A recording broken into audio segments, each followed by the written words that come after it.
Have you heard someone say, "Oh, that's bad history," or "Man, I just watched a movie and it's really bad history," or "Man, did you read that book? It's just bad history," or "Did you hear what so-and-so said? They just have bad history." Is it really bad history, or is it just history that's been poorly done? It's really important to understand that there's probably a big difference between what is bad history and what is poorly done history. And I'm going to define bad history as this. History is bad when it is used to oppress, justify negative actions, or diminish the humanity of an individual, group, or people. Throughout time, historians have written history like this that justifies why oppression might happen or that allows negative things to happen towards other people.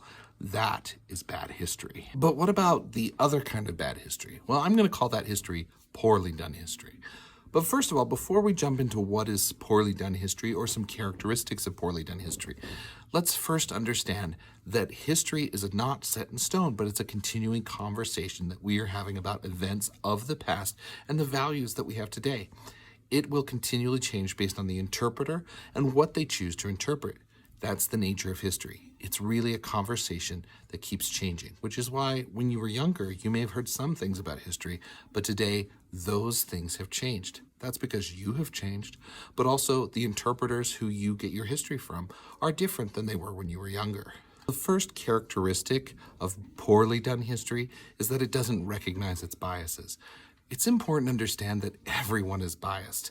No matter how much the news may say it's not biased, or maybe you feel you're not biased, you have certain views and ideas that color your interpretation of events and things that you remember. They will change how you draw your conclusions about history.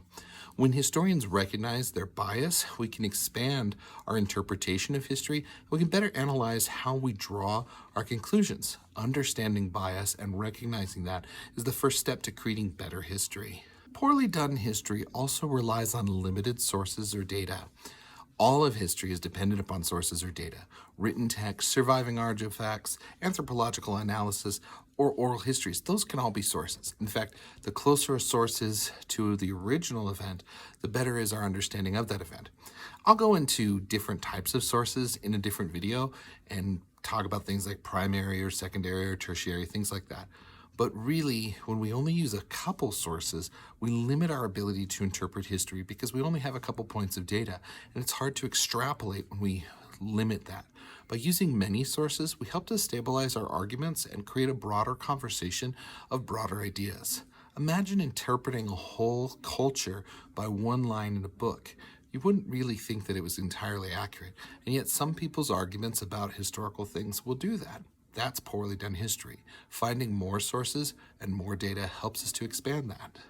Poorly done history also doesn't take into account other interpretations of the sources and the data that is used. Understanding history doesn't take place in a vacuum. Neither is the historian the only person interpreting that history. When exploring the sources and the data, it's crucial to have a broad understanding of how those have been interpreted before by both the scholarly community and also by the public as well. Knowing those views help us to better anchor our interpretations in the historical conversation and also highlight how our interpretation is different or similar to what other people are arguing, the different parts of history and what's been presented before. Just because history is poorly done doesn't mean that it lacks value. There are many ways that we can make our history better instead of shutting out poorly done history. It's an opportunity to understand others' biases, to help expand or share more sources with them, and even to analyze our own interpretation in relationship to the larger field of history.